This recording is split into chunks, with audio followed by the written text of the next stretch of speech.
Nah, di kebaktian yang kedua ini saya mau berbagi kepada saudara. Tentu saudara pernah mendengar ada triple calling of the church. Ada 3 panggilan gereja, yaitu upreach, inreach, dan outreach. Apa sih? Gereja itu punya panggilan membangun hubungan ke yang di atas, membangun hubungan sesama, dan membangun hubungan dengan dunia, yaitu untuk berbagi kehidupan dan keselamatan. Oke. Nah, di kebaktian ini saya mau sampaikan mungkin sebuah pelajaran yang kaitannya lebih ke arah inreach. Bagaimana membangun hubungan ke dalam. Nah, tapi sebelum kita lihat beberapa ayat, coba minta tolong ditayangkan. Ya, judul dari pelajaran yang saya mau bagikan ini adalah vertikal, apa saudara judulnya?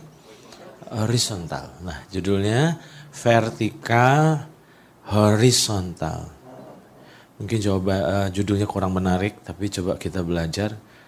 Karena ternyata 2 kata itu adalah 2 kata penting yang kita perlu pahami secara benar.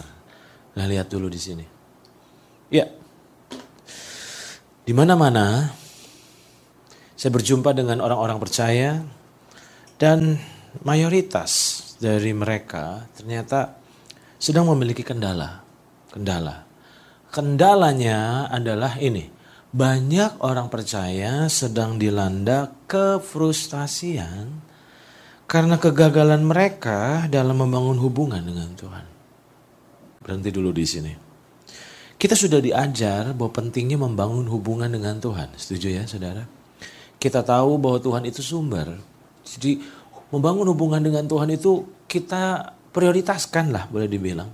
Karena kita tahu itu rahasia kekuatan, rahasia semuanya deh gitu. Tetapi ternyata memiliki kerinduan saja untuk makin hari makin kenal Tuhan, makin benar-benar mengalami Tuhan lebih dalam dan makin dalam aja ternyata itu tidak menjamin kita mengalaminya. Oke, saya ulang ya. Jadi kerinduan untuk kita makin dekat dengan Tuhan, makin mengalami Tuhan dengan intim, itu gak buat kita ngalaminya seringkali. Nah, kenapa? Kita jadi bingung. Ambil contoh, lihat ini saudara. Mengapa setelah semua jurus sepertinya telah dilakukan tapi tetap berujung pada kegagalan? Jurus-jurusnya ini jurus andalan orang Kristen. Apakah itu? Baca Alkitab. Kita udah baca Alkitab, rajin bahkan gak pernah bolos. Walaupun kita sesibuk apapun, semalas apapun, kita berupaya untuk coba baca Alkitab. Kita berpikir, berharap bahwa makin banyak kita baca Alkitab, kita makin kenal Tuhan kita. Tapi ternyata kalau mau jujur-jujuran, orang yang baca Alkitab tiap hari gak ngejamin loh hidupnya bertumbuh. Betul gak saudara? Jurus yang kedua adalah, makanya banyak berdoa. Betul gak? Dengar nasihat itu gak itu? Makanya banyak berdoa. Lalu akhirnya kita berupaya untuk berdoa. Tapi kok berdoa kok garing. Pernah ngerasa itu? Kok garing? Saking garingnya crispy. Kering gitu. Doa kita bilang Tuhan kayak seperti kita lagi ngomong sama tembok. Gak ada feedback sepertinya. Dan secara jujur banyak orang yang udah mencoba berdoa tapi juga kok gak ngalami terobosan. Nah, jurus yang ketiga yang seringkali jadi andalan banyak orang Kristen adalah makanya pergi ke kebaktian. Upayakan, apalagi itu harinya Tuhan gitu. Itu kan nasihat-nasihat yang kita dengar. Makanya sesibuk apapun, semalas apapun harus diusahakan untuk datang ke kebaktian. Karena di kebaktianlah kita akan makin hari makin kenal Tuhan. Tapi maafkan saya, ternyata rajinnya kita datang ke kebaktian pun tidak ngejamin bahwa kita pun makin kenal Tuhan sebetulnya. Tidak ada yang salah dengan 3 hal ini. 3 hal ini adalah hal yang baik. Yang menjadi sebuah disiplin rohani yang sebetulnya kita perlu upayakan memang. Baca Alkitab, berdoa, datang untuk beribadah, bersekutu dengan saudara-saudara seiman, di-equip. Oke, saya setuju. Tapi ternyata 3 hal itu gak ngejamin. Nah itu sebabnya saya bertanya kepada Tuhan, kenapa ada banyak orang gagal? Kerinduannya udah kuat, tapi kenapa masih gagal? Dan ternyata satu hari Tuhan tunjukkan ini sama saya dan membuat saya terkejut. Ini disepelekan oleh banyak orang Kristen. Justru ini yang jadi kendala dan penghalangnya. Di dalam Matius pasal yang kelima ayat 23 sampai ayat yang ke-24. Firman Tuhan berkata, sebab itu jika engkau mempersembahkan persembahanmu di atas mezbah dan waktu lagi mau kasih offering, waktu mau worship, dan hati-hati kalau dan engkau teringat akan sesuatu yang ada dalam hatimu, jangan salah baca. Ayo, hatimu mbak, hatimu, coba perhatikan maksud saya. Dan engkau, sebab itu jika engkau mempersembahkan persembahanmu di atas mezbah, dan engkau teringat akan sesuatu yang ada dalam hatimu. Ayo, hati saudaramu. Ada apa di hati saudaramu terhadap engkau? Tinggalkanlah persembahanmu di depan mezbah itu. Dan pergilah berdamai dahulu dengan saudaramu, lalu kembali untuk mempersembahkan persembahanmu itu. Nah menurut saya ayat ini gak enak. Sangat tidak enak. Kalau saudara mau jujur. Kenapa saya katakan tidak enak? Karena hati saudara baik-baik aja masalahnya. Kita kan selalu gini. Selama ini menurut saya banyak orang salah tafsir, salah menerjemahkan ayat ini. Kalau kamu mau mempersembahkan sesuatu dan kamu teringat ada sesuatu yang gak beres di hatimu sama saudaramu. Beresin dulu. Loh salah menurut saya. Ayat ini bilang hatimu mungkin baik-baik saja sama orang itu. Tapi yang gak baik-baik itu hati orang itu sama kamu. Itu kan gak enak kan menurut saya. Kan seringkali kita bela diri. Yang penting kan hati saya beres pak. Betul gak saudara? Tapi tiba-tiba saudara dengar. Pak Max itu ternyata terluka sama saudara. Contohnya. Dan saudara bilang gini. Kalau saya kan hatinya baik-baik aja sama Pak Max. Ya itu mah peduli setan. Sekali-kali peduli Tuhan juga kali. Kita kan alasannya gitu. Ya peduli. Itu kan urusannya. Tapi ini Yesus yang ngomong, saudara.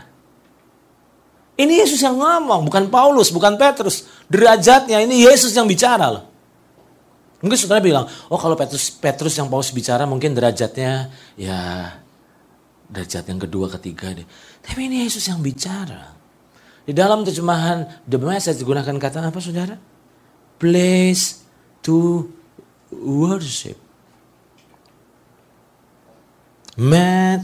An offering. Apa yang saudara tangkap di sini? Kalau saudara mau bawa persembahan sama Tuhan, terus saudara dengar ada orang yang hatinya gak beres sama saudara. Ternyata Tuhan bilang, stop dulu. Jangan kasih ke aku dulu. Tinggalin itu. Cari orang itu. Beresin dulu. Baru kamu balik persembahkan. Kalau kita ngotot tetap ngasih. Nangkep maksud saya? Terus kita bilang, nanti. Setelah saya kasih persembahan saya beresin kok Tuhan. Saya mau tanya. Diterima gak sama Tuhan? Saudara nangkep gak maksud saya? Nangkep? Diterima? Tidak.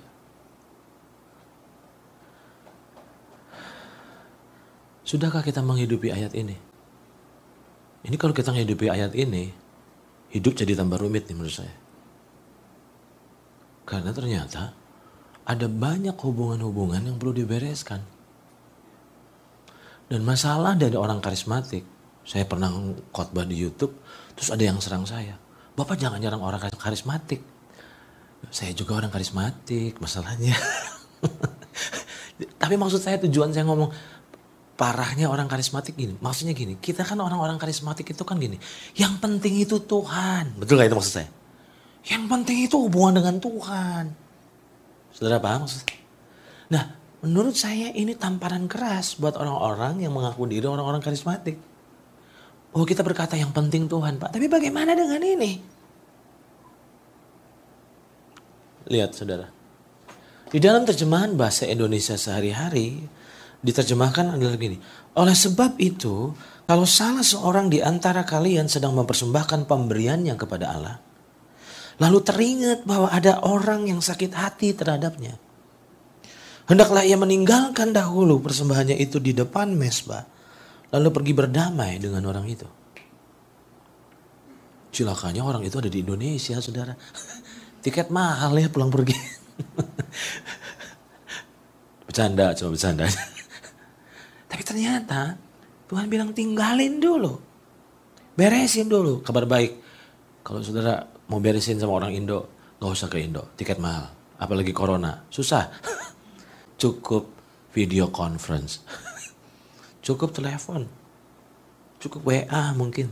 Bila perlu. Saudara paham maksudnya? Nah, ayat ini berkata, hendaklah ia meninggalkan dahulu persembahannya itu di depan mezbah, lalu pergi berdamai dengan orang itu. Sesudah itu dapatlah ia kembali mempersembahkan pemberiannya kepada Allah. Maafkan saya, ini gak enak lagi ngomongnya. Saya minta maaf dulu sebelumnya. Berapa banyak persembahan-persembahan kita jangan-jangan selama ini itu persembahan yang cacat. Nah, kalau persembahannya cacat, gimana pengen diterima dan nikmati Tuhan? Kita kan ngerasa Tuhan tuh udah hutang budi sama kita. Persembahan yang kita kasih sama Tuhan tuh udah ngerasa banyak banget masalahnya. Nah, yang menjadi sebuah kesalahan ketika kita berpikir bahwa semua persembahan yang kita bawa sama Tuhan selalu diterima.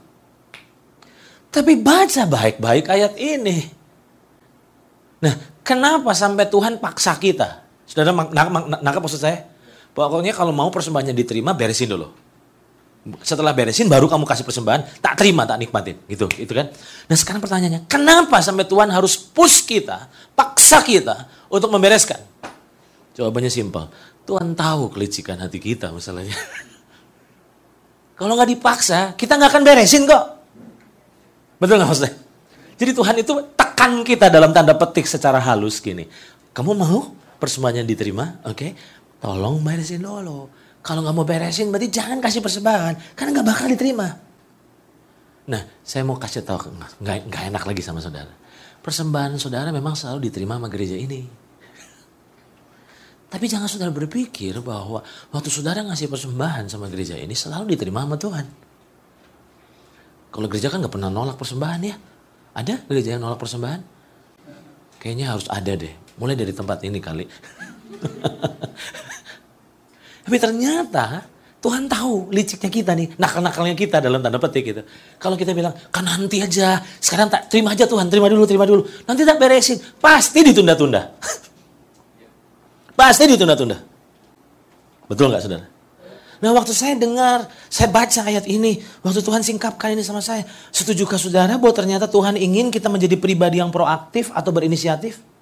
Karena Tuhan bilang, kalau ada, kamu tahu, kamu dengar bahwa ada yang sakit hati sama kamu, tinggalin dulu, pergi ke sana. Jadi dengan kata lain, Tuhan tuh ingin kita ini proaktif. Betul nggak? Tuhan ingin kita proaktif.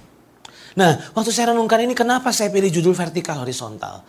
Karena ternyata, setujukah saudara bahwa salib itu bicara vertikal dan horizontal? Salib itu bicara dua garis, satu garis vertikal, satu garis horizontal.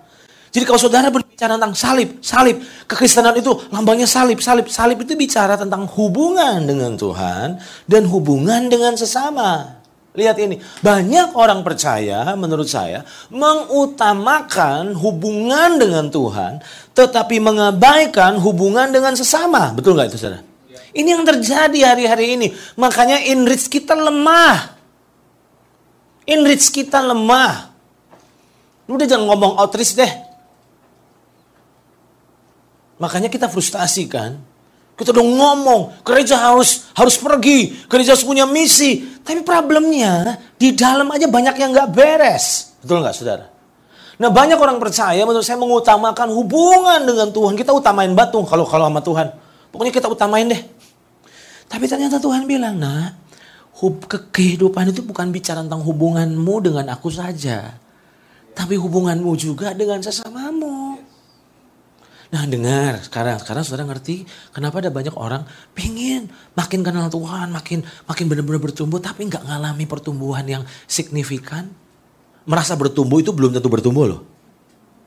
Merasa baik-baik saja belum tentu baik-baik saja. Saya mau ingatkan ini. Kita kan bilang buktinya baik-baik aja. Ya saudara rasanya baik. Tapi buah dari kehidupan yang harus membuktikannya. Saudara boleh klaim diri ini tahun pertumbuhan yang signifikan. Saya mau katakan silahkan. Tapi semua orang harus ngasih peneguhan dong. Buah itu dinikmati bukan olehmu. Tapi oleh orang-orang di sekitarmu. Betul gak saudara? Jadi dengan kata lain, ayo coba renungkan dulu. Jangan-jangan yang membuat kita stuck secara spiritual. Karena problemnya, karena kita telah mengabaikan hubungan dengan sesama. Lihat ini. Bukankah ini pedes nih? Saudara suka pedes kan orang Indonesia? Mau level berapa? Ini pedes banget menurut saya. Ini top level nih. 1 Yohanes pasal 4 ayat 20-21. Ini tamparan keras buat kita. Apa itu? Jikalau seorang berkata, aku mengasihi Allah, dan ia membenci saudaranya, maka ia adalah pendusta atau pembohong. Karena barang siapa tidak mengasihi saudaranya yang dilihatnya, tidak mungkin. Aduh gak enak kan ini. Katakan tidak mungkin. Oh saya curiga buat saudara mungkin masih mungkin. Tuhan bilang gak mungkin. Saya ulang sekali, katakan tidak mungkin. Sekali lagi, katakan tidak mungkin. Kalau saudara bilang, kayaknya masih mungkin deh Pak. Kan gak ada yang mustahil Pak. Ini Tuhan yang ngomong tidak mungkin. Tidak mungkin mengasihi Allah yang tidak dilihatnya. Jadi omong kosong, kalau saudara bilang hubungan saya dengan Tuhan baik-baik saja. Tapi hubungan saudara dengan sesama tidak baik-baik saja. My goodness. Kita selalu bilang, saya baik-baik saja kan? Saya baik-baik saja kok. Hubungan saya dengan Tuhan oke kok. Oh kita makin mesra Pak. Bukan intim, mesra sama Tuhan. Kita ngerasa, saya lagi on fire. Saya mau bilang, Tuhan bilang ini. Saya mau bilang, makanya khotbah saya ini gak enak didengar ini. Percayalah, gak enak didengar. Ngomongnya aja gak enak. Ngomongannya aja gak enak ini. Karena ternyata sejak Tuhan singkapkan ini. Ya ampun. Saudara sadar gak? Lebih susah bangun hubungan sama sesama daripada membangun hubungan sama Tuhan. Ya kalau membangun hubungan dengan Tuhan mah ya sempurna. Tuhan itu gak ada cacat celah saudara. Dia udah habis-habisan sama kita. Membangun hubungan sama yang sempurna itu gampang.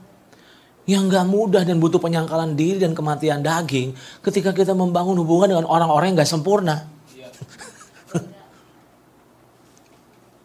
Kurang antusias kan? Kok jadi tiba-tiba kayak ngantuk sih?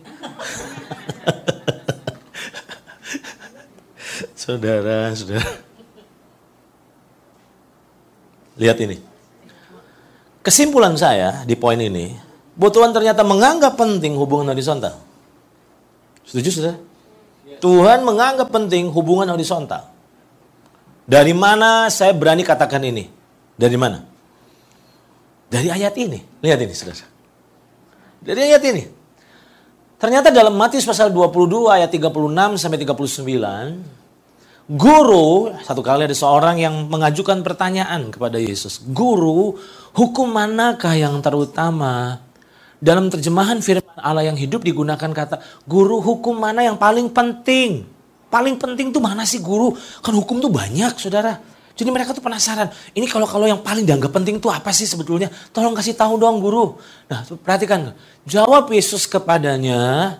Kasihilah Tuhan Allahmu dengan segenap hatimu dan dengan segenap jiwamu dan dengan segenap akal budimu. Itulah hukum yang pertama, yang terutama dan yang pertama. Lalu kita kan bilang gini, tuh kan, hubungan sama Tuhan kan itu lebih penting dan paling penting Pak. Ada ayatnya kok. Tapi lihat kalimat selanjutnya. Dan hukum yang kedua, yang kalau nggak ada kalimat berikutnya, kita menang. Betul nggak? Tapi kalimat berikutnya nggak enak. Dan hukum yang kedua yang sama dengan itu, dengan yang mana tuh? Itu tuh, kasih tahu dong. Yang pertama, di dalam terjemahan New Living Translation digunakan kata equally important. Wow, equally important, sama penting. Wow, ialah kasihilah sesama manusia seperti dirimu sendiri. Wow. Ini memaksa kita untuk mulai serius juga menata hubungan dengan sesama. Lihat, kesimpulan saya adalah ini, ayat ini. Jadi, urutannya bukan dari atas ke bawah. Betul nggak maksudnya? Oh yang pertama, terus yang kedua. Bukan. Berdasarkan terjemahan Yesus yang sama dengan itu. Berarti memang yang pertama itu kasihilah Tuhan. Betul nggak sampai di sini? Tapi urutannya bukan ke bawah. Ke samping. Jelas saudara? Ke samping. Berarti dengan kata lain kita nggak bisa mengabaikannya. Dan bilang gini, nggak, saya pilih yang sama Tuhan aja deh. Enak aja. Saudara sekarang nyadar? Banyak orang nggak breakthrough sama yang di atas karena kita nggak breakthrough sama yang di bawah. Lihat ini. Ini istri-istri ini menang angin kalau baca ayat ini. Aduh, kalau layangan. Lihat ayat ini. Demikian juga kamu, hai suami-suami. Ini suami-suami, kalau bisa kita tip ayat ini aja deh. Nggak asik misalnya. Tapi ini kebenaran. Demikian juga kamu, hai suami-suami, hiduplah bijaksana dengan Tuhanmu. Dengan istrimu. Sebagai kaum yang lebih lemah. Jadi istri-istri jangan senang. Saudara tuh di mata Tuhan itu lebih lemah dari kita-kita. Saudara boleh ngerasa lebih hebat gak apa-apa, lebih kuat gak apa-apa. Tapi di mata Tuhan saudara lebih lemah loh. Ya jadi suami-suami ada penghiburan. Raymond bilang asik. Wewe gak asik tuh. Oke. Hormatilah mereka sebagai teman pewaris kasih karunia. Nah kenapa kalau kita nggak menghormati istri kita? Wah ternyata Tuhan ngancem nih. Dalam tanda petik ya. Yaitu kehidupan. Supaya doamu jangan terhalang. Waduh itu nggak enak ini. Belajar sesuatu nggak? Kenapa? Saudara perhatiin nggak? Biasanya yang lebih antusias berdoa itu yang perempuan-perempuan.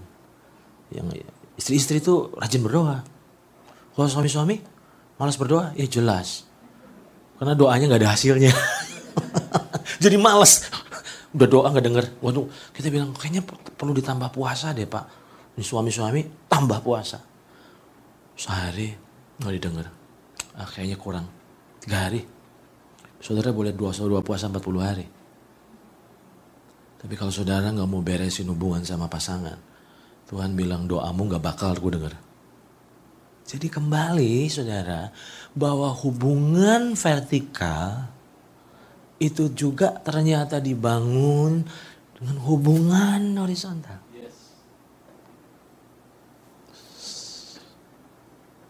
Nah, jujur kebenaran ini cukup ngintimidasi kita sih, termasuk saya.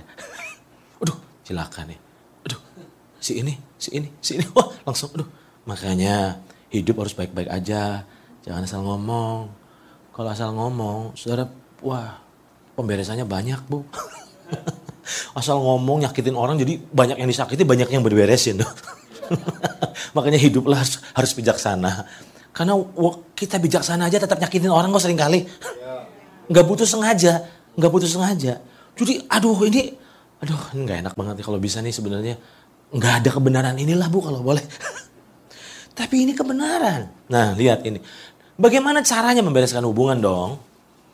Kalau mungkin saudara bilang, waduh gimana nih? Waduh saya dengar Pak Max sakit. Raymond sakit. David sakit, Andi sakit sama saya. Waduh, semua sakit sama saya. Gimana ini? Nah, saya mau kasih tahu kabar baiknya adalah gini. Yang Tuhan tuntut itu ternyata bukan kesempurnaan. Upaya untuk membereskan hubungan. Makanya saya katakan biasakan meminta maaf sebagai gaya hidup. Saudara setuju? Maaf itu kalau di Indonesia hurufnya ada 4. Bukan 5, bukan 6, bukan 7. Hurufnya cuma 4. M-A-A-F. Kalau Taiwan berapa? 1. 1 ya? 3 huruf. Itu puji. 3. Tapi saudara tahu 4 huruf tapi susah diucapkan. Cuma bilang maaf. Tapi untuk ngomong itu butuh kerendahan hati loh. Datang untuk Pak Max bilang, Pak, saya minta maaf ya Pak. Itu butuh kerendahan hati loh saudara. Nggak gampang loh. Nggak gampang itu. Makanya dibutuhkan kerendahan hati untuk dapat melakukannya. Makanya ternyata kenapa Tuhan maksa kita untuk beresin-beresin gini. Sebenarnya gini, buat ngelatih kerendahan hati. Wah kalau enggak kita besar kepala. Ngerasa paling benar dan selalu benar. Itu sebabnya Tuhan tuh ajar kita lewat. Oke, saya minta maaf. Dan saya ulang sekali lagi, saya sering bilang, nggak tahu saya sudah ngomong di sini. Kalau minta maaf, ngomong minta maaf. Jangan, kalau saya salah, saya minta maaf. Jadi saudara masih ngerasa benar tuh. Masih gengsi. Oke. Saya dengar Raymond katanya sakit hati sama saya. Oke Pak, saya akan beresin. Terus, Mon, kalau saya salah, saya minta maaf ya Mon. Itu nggak enak itu. Berarti seadanya. Nah, itu sebabnya saya selalu melatih anak saya, anak rohani saya. Kalau minta maaf bilang, saya sorry. Oke, saya minta maaf. Tapi saya nggak salah. Betul kan? Betul jawabannya. Tapi kan di mata orang itu saudara salah. Kalau sampai orang itu kecewa sama saudara, berarti di mata orang itu saudara salah. Nggak peduli saudara merasa nggak salah, tapi di mata orang itu kalau sampai orang itu terluka sama kita, berarti orang itu memandang kita salah. Buat apa sih demi ngerasa benar dipertahankan merasa benar sampai hubungan-hubungan jadi rusak dan kebablasannya hubungan kita dengan Tuhan pun jadi rusak. Demi gengsi. Makan tuh gengsi. Sorry saya mesti ngomong itu. Saat datang meminta maaf, maka kita sedang menghancurkan tembok pemisah sebetulnya. Setuju? Yang keempat. Bisa saja kita merasa tidak bersalah. Tadi saya sudah sebutin. Tapi demi pulihnya hubungan, jika di mata saudara kita salah, maka kita harus meminta maaf telah melukai mereka.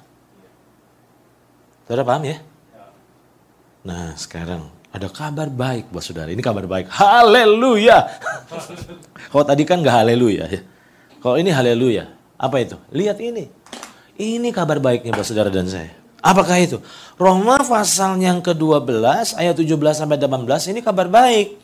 Janganlah membalas kejahatan dengan kejahatan, lakukanlah apa yang baik bagi semua orang sedapat-dapatnya. Kalau hal itu bergantung padamu, hiduplah dalam perdamaian dengan semua orang. Ini kabar baik, saudara. Jadi yang Tuhan tuntut, saudara beresin. Nah kalau saudara bilang, tapi orang itu belum bisa maafin saya Pak. Itu bukan urusan saudara sekarang. Nangkap yang maksud saya? Jadi jangan pernah terintimidasi. Mungkin saudara bilang gini, saya sudah minta maaf. Tapi dia bilang gini, kejahatan kamu terlalu besar untuk diampuni. Tak akan pernah aku bisa kulupakan selama-lamanya sampai di kekekalan. Itu kan ada yang orang sampai bapernya sampai sedemikian, sampai nuduh kita. Sampai kita ngerasa tertuduh loh. Gak bakal tak ampuni sampai 7 turunan. 5 tanjakan. 4 tikungan. Pokoknya gak akan bakal. Dan sering kali kita feel guilty loh. Waduh. Saya mau bilang. Kalau saudara udah berinisiatif untuk bilang. Oke, saya beresin ya. Saya salah waktu itu. Saya minta maaf. Terus dia bilang. Gak tak maafin. Jangan terintimidasi. Di mata Tuhan. Saudara sudah kerjakan bagiannya. Saudara paham maksud saya? Nah ini kabar baik. Kalau enggak kan kita ngerasa tertuduh terus. Aduh gimana ya? Itu belum maafin saya. Loh itu belum maafin. Berarti dengan kata lain bola panasnya sudah di sana. Artinya paham maksud saya? Sudah lempar bola ke sana, artinya dialah yang sekarang harus berkata gitu. Nah, kalau kita udah datang minta maaf, maka Roh Kudus yang berurusan dengan orang itu. Kamu mau diampuni, kamu harus ngampuni orang juga dong. Loh, kamu mau diampuni sama aku? Ini Tuhan mengkonfrontasi orang itu. Saudara paham maksud saya? Nah, itu poin pertama, kabar baiknya.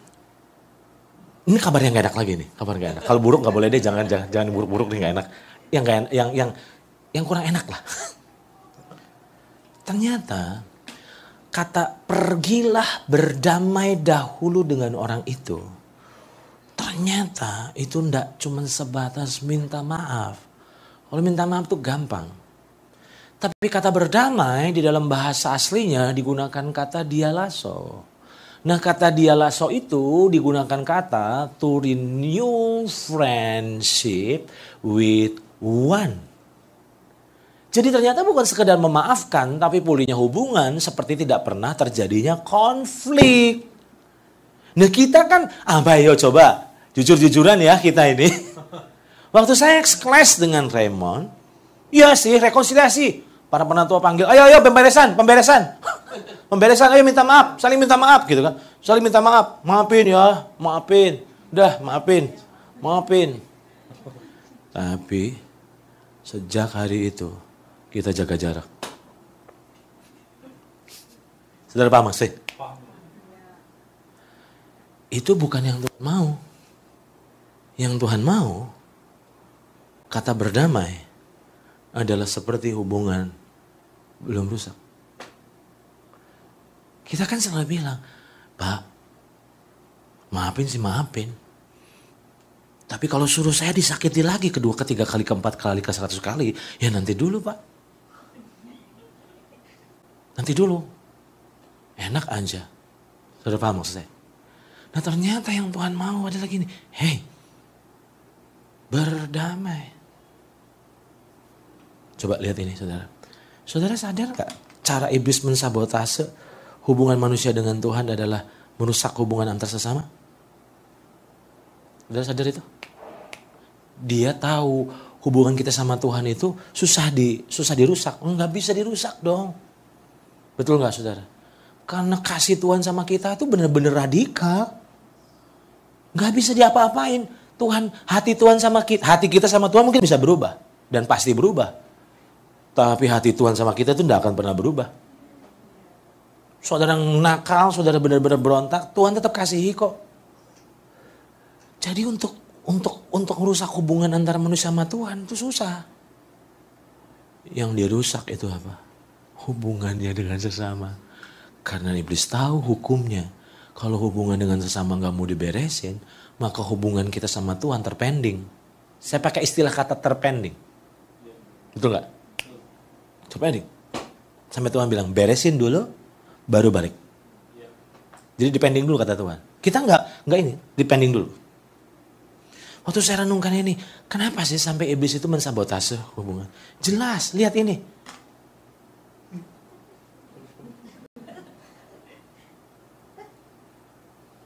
Ini mirip siapa coba? Jangan mirip siapa-siapa. Tuhan memakai hubungan horizontal itu untuk membentuk karakter kita. Liciknya setan itu apa? Dia rusak hubungan antar sesama. Karena waktu hubungan rusak, maka kita jaga jarak. Beberapa waktu lalu saya di anugerah ya, Pak Max dampingin saya bilang, jaga jarak membuat kita memang tidak terluka. Tapi jaga jarak akan membuat kita tidak makin serupa. Iya, waktu saya clash dengan Raymond dan akhirnya saya mulai jaga jarak, Bu. Kita gak musuhan. Ya tapi kita juga gak sedekat dulu. Ya sorry gitu. Artinya dengan kata lain, berarti hubungan kita ada jaraknya. Dan kalau hubungan kita ada jaraknya, berarti bagaimana ada pembentukannya. Padahal untuk kita makin serupa dengan Kristus, itu butuh gesekan. Betul gak saudara? Butuh pembentukan. Nah akhirnya setan tahu gimana cara membuat orang percaya gagal serupa. Simple. Jaganya jaraknya aman. Tidak ada benturan memang. Gak ada gesekan, Bu. Jarak aman. Akibatnya tidak ada bertumbuhnya keserupaan dalam hidup orang percaya. Licik setan itu. Kelicikan berikutnya, lihat ini. Ini makanya saya titip pesan ya, komunitas ini harus benar-benar perhatiin ayat ini. Kelicikan iblis dalam menemukan celah. Mazmur 133 ayat pertama sampai yang ketiga, firman Tuhan berkata, sungguh alangkah baiknya dan indahnya apabila saudara-saudara diam bersama dengan rukun. Diam bersama boleh, tapi untuk diam bersama dengan rukun itu butuh kasih karunia. Betul nggak? Ada banyak orang bisa diam bersama, tapi apakah rukun? Oh, itu lain cerita. Dan ini firman Tuhan berkata, sungguh alangkah baiknya dan indahnya apabila saudara-saudara diam bersama dengan rukun, seperti minyak yang baik di atas kepala meleleh ke janggut, yang meleleh ke janggut Harun dan ke leher jubahnya, seperti embun gunung Hermon yang turun ke atas gunung-gunung Sion. Sebab kesanalah, pertanyaan saya, kesana itu kemana? Ke Taipei? Ke Chungli? Kemana? Ke Taoyuan? Ke Indonesia? Kemana? Kesana itu kemana? Kemana? Pertanyaan saya. Kesana berdasarkan konteks ayat ini. Ke tempat di mana ada yang tinggal bersama dengan rukun. Jelas? Dan ayat ini berkata, seperti embun Hermon, gunung Hermon yang turun ke atas gunung-gunung Sion, sebab kesanalah Tuhan memerintahkan. Wow. Wow. Itu kalau Tuhan udah perintah, nggak ada yang bisa cegah. Tidak ada. Kesanalah Tuhan memerintahkan berkat. Nggak bakal nyasar berkat itu, percaya. Terus nyasar ke tetangga saudara ke sebelah. Enggak. Tuhan itu kalau udah perintah itu pasti spesifik dan nyampe. Kesanalah Tuhan memerintahkan berkat. Kehidupan. Wow. Cukup sampai di situ? Enggak. Durasinya. Seminggu 2 minggu. Selama-lamanya. Makanya setan tahu ayat ini, dia pecah belah kita. Saudara paham maksud saya? Ada aja masalah. Mulai dari makan bakso lah, mulai dari rebutan WC lah, mulai dari tempat duduk lah, mulai asyir salaman pas nggak tatap muka lah, ada aja. Ada aja. Dipakai masalahnya. Sampai nggak ada kerukunan. Saudara paham? Karena nggak ada kerukunan, saudara mengupayakan berkat. Padahal berkat itu sebenarnya nggak butuh diupayakan. Diperintahkan sama Tuhan. Berkat aja udah bersyukur. Kehidupan lagi.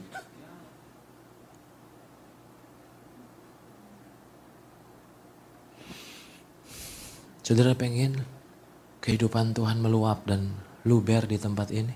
Yes. Harga bayarnya bukan cuma rajin doa, saudara. Kita kan selalu bilang, makanya rajin-rajin berdoa. Saya setuju, doa penting. Saya suka berdoa kok, percayalah.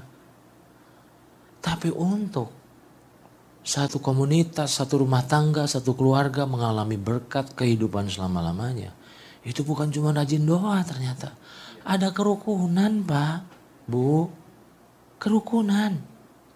Kerukunan itu mahal. Mahal sekali. Ya, saya mau tanya. Tuhan itu menurut saudara pelanggar hukum atau tidak? Saya ulang. Menurut saudara Tuhan itu pelanggar hukum atau tidak? Pelanggar hukum? Tidak.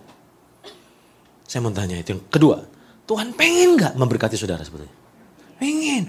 Hubungan kita sama Tuhan itu, Dia Bapa yang ingin memberi yang terbaik buat kita. Nah, waktu Dia ingin berkati kita, Dia ingin perintahkan berkat dan kehidupan.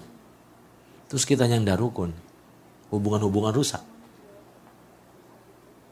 Setan akan datang sama Tuhan dan setan bilang, Tuhan harus baca deh Mazmur 133 ayat 1 sampai ayat 3 tuh.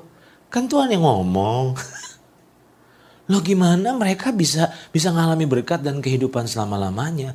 Oh, Tuhan lihat sendiri tuh. Hubungan-hubungannya rusak. Mereka gak pantas dong.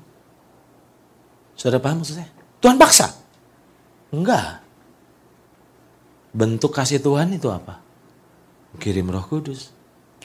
Bentuk kasih Tuhan yang lain apa? Kirim saya. Untuk ngasih tahu ini. Bahwa hubungan harus beres. Nah kalau waktu hubungan kita mulai beres, terus setan mulai cegah-cegah, Tuhan bilang apa? Kamu udah gak bisa cegah. Mereka sudah membereskan kok. Saudara paham maksud saya? Kamu sudah tidak bisa cegah aku lagi. Jadi iblis itu selalu cari celah alasan. Nah hari ini yuk percayalah. Kesatuan itu harganya mahal. Precious. Lihat ini. Ini saya gak bisa lama-lama nih, waktunya kejar-kejaran. Saudara sadar bahwa kualitas hubunganmu menjadi penentu kesaksianmu di tengah dunia? Tadi kualitas hubunganmu dengan sesama akan menjadi penentu kau mengalami berkat dan kehidupan. Oke? Kualitas hubunganmu dengan sesama akan menjadi kunci apakah kau bertumbuh dalam keserupaan atau tidak. Oke? Tapi sadarkah saudara bahwa yang terjauh, bahwa kualitas hubunganmu ternyata menjadi penentu dari kesaksianmu di tengah dunia? Apa itu? Lihat ini saudara. Yohanes pasal 13 ayat 34 sampai 35. Firman Tuhan berkata bahwa aku memberikan perintah baru kepada kamu. Yaitu supaya kamu saling. Katakan saling. Kata saling itu berarti bukan cuma satu arah. Saling. Ya betul? Yaitu supaya kamu saling mengasihi sama seperti aku telah mengasihi kamu. Nah ini kan kualitas kasihnya itu bukan kualitas kasih biasa. Kualitas kasih seperti Tuhan mengasihi kita. Sama seperti Tuhan mengasihi saya, maka kualitas kasih saya sama Pak Max seperti itu. Tahu gak maksudnya? Saudara bilang, kan saya sudah mengasihi Pak. Loh, kualitas kasihnya bukan kualitas abal-abal. Kualitas kasihnya adalah kualitas kasih seperti Tuhan mengasihi saya. Maka saya harus mengasihi Raymond seperti Tuhan mengasihi saya. Nah saudara harus tahu dong. Tuhan itu sayang sama kita itu seperti apa? Bersyahatkah? Jaga jarakkah? Pernah gak Tuhan jaga jarak sama kita? Waktu kita luka dia dengan sengaja, kita berdosa, kita memberontak. Terus kita bilang, Tuhan sorry ya Tuhan. Sorry. Terus Tuhan bilang, tak maafin sih. Tapi sorry ya. Sekarang ada jarak. Enggak kan? Enggak kayak gitu. Saudara paham maksud saya? Makanya saudara perlu terinspirasi oleh kasih Tuhan. Nah kalimat selanjutnya, perhatikan kata gini. Aku memberikan perintah baru kepada kamu, yaitu supaya kamu saling mengasihi, sama seperti aku telah mengasihi kamu. Demikian pula kamu harus saling mengasihi. Nah untuk apa sih? Yang terjauhnya untuk apa? Dengan demikian, semua orang akan tahu. Apa? Bahwa kamu adalah murid-muridku. Nah, yaitu jikalau kamu saling mengasihi, berarti dengan kata lain bahwa kualitas kasih hubungan kita itu adalah kesaksian kita harusnya buat dunia. Jadi waktu mereka lihat kita, mereka bilang gila. Ini kalau bukan Tuhan nggak mungkin tuh. Udah dihianatin kayak gitu, masih hubungannya sekerat itu. Banyak kan yang bilang kan sama saya, Pak, nggak fair loh Pak. Saya ditusuk dari belakang. Kalau orang udah curhat kayak gitu saya bercandain saudara. Saya bilang, ditusuk dari belakang. Ya jelas. Karena kalau ditusuk dari depan kamu akan menghindar. Kamu bisa menghindar. Dan kalau tidak ditusuk bagaimana terjadi gesekan dan pembentukan? Betul gak saudara? Jadi Tuhan izinkan kita dihianati. Tapi waktu kita menerima orang yang mengkhianati kita kan susah toh. Kurang ajar nih orang. Udah dibaikin. Tapi saya mau bilang setiap kali saudara kesulitan terima orang. Sadar diri. Tuhan juga sebenarnya sulit terima kita. Paham maksud saya? Tapi sesulit-sulitnya dia sayang kita, mengasihi kita. Dia tetap lakukan kok. Dia kudus. Dia sempurna. Kita gak kudus sebenarnya. Kita sedang bertumbuh dalam kekudusan. Betul gak sebenarnya? Tapi dia tetap mengasihi kita, nerima kita. Jadi Tuhan berkata, kasihku kepadamu itu harusnya menjadi inspirasi kasihmu kepada sesamamu. Tolong di ayatnya ditayangin.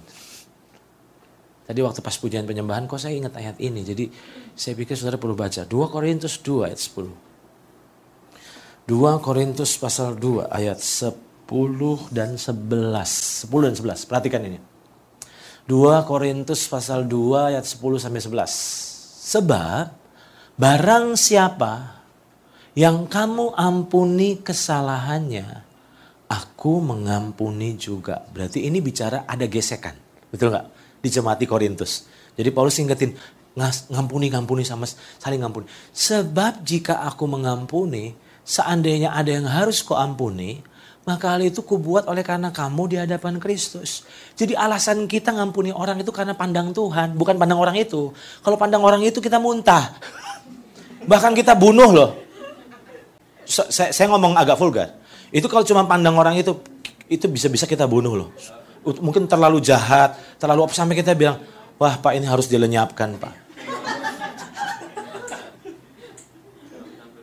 Tapi saya mau bilang, Paulus tahu loh. Dia bilang kalau kamu ngampuni orang, itu pandang Tuhan. Kesalahan Pak Max tuh minggu ini banyak sama saya. Cuman karena saya pandang Tuhan, saya ampunilah. Saya ampuni. Saudara belajar sesuatu gak maksudnya? Kalau kita pandang orang susah ngampuni Pak, Bu, Saudara, jujurlah. Jangan munafik lah, jujur. Tapi Tuhan tahu, Tuhan bilang, lihat aku. Bukankah aku juga sudah ngampuni kamu toh? Ayo belajar. Oke? Nah ayat 11-nya Mbak, ayat 11-nya bagus menurut saya. Supaya, perhatikan kata ini. Iblis jangan beroleh keuntungan atas kita. Sebab kita tahu apa maksudnya. Wow. Jadi setan itu mengambil keuntungan dari luka, gesekan, perpecahan. Dia diuntungkan. Nah saya tutup dengan ini. Kenapa sih hubungan dengan sesama itu penting? Kenapa setan pengen hubungan kita sama sesama renggang? Mau tahu? Karena tubuh Kristus dirugikan. Saya ulang. Saudara sadar gak tubuh Kristus dirugikan saat saudara renggang? Saya kasih contoh nih. Kita kan tubuh Kristus. Ada yang jadi tangan, ada yang jadi kaki, ada yang jadi telinga. Betul gak? Nah, Tuhan itu mempersatukan kita seperti tubuh, saling melengkapi. Nah setan tahu kalau tangan nempel sama tubuh, itu bisa berfungsi tuh. Jelas? Kalau kaki nempel sama badan, itu bisa bahaya tuh, bisa lari tuh. Makanya dia putuskan hubungan-hubungan. Jelas maksudnya? Dan kalau diputuskan hubungan itu diputuskan, berarti tubuh Kristus dirugikan dong. Makanya gak heran dunia gak berubah-berubah. Bukan karena kita kurang kebaktian. Tapi karena rusaknya hubungan-hubungan yang tidak coba dibereskan. Saya selesai. Karena memang harus selesai. Harus pindah ke toko sebelah. Gereja sebelah. Tapi saya berharap saudara belajar sesuatu hari ini. Jangan sepelein. Amin. Kerjakan bagianmu. Sudah, ya sudah, jangan terintimidasi. Datang orang, saya minta maaf. Saya salah, saya minta maaf. Oke. Kalau saudara pernah lakukan hal-hal apa, oke, saya bertanggung jawab, saya pasti membereskannya. Jelas di sini? Tapi saya mau jujur, saya ingin bereskan. Dan saya mau bilang di hadapan Tuhan, saudara sudah beres. Tapi kalau saudara bilang, enggak mau. Saudara ingat, semuanya jadi terpending. Doa saya, kalau tahun depan Tuhan izinkan saya datang ke tempat ini lagi. Wah ini kayaknya 2 kali 3 kali kebaktian. Jiwa-jiwa akan datang dikirim ke sini. Mereka akan lihat Tuhan di tengah-tengah kita. Karena di sini ini berkat kehidupan melimpah. Orang alami Tuhan dengan luar biasa. Karena ada yang diam bersama dengan rukun. Tuhan berkati kita. Mari kita berdiri. Mari kita berdiri, saudara.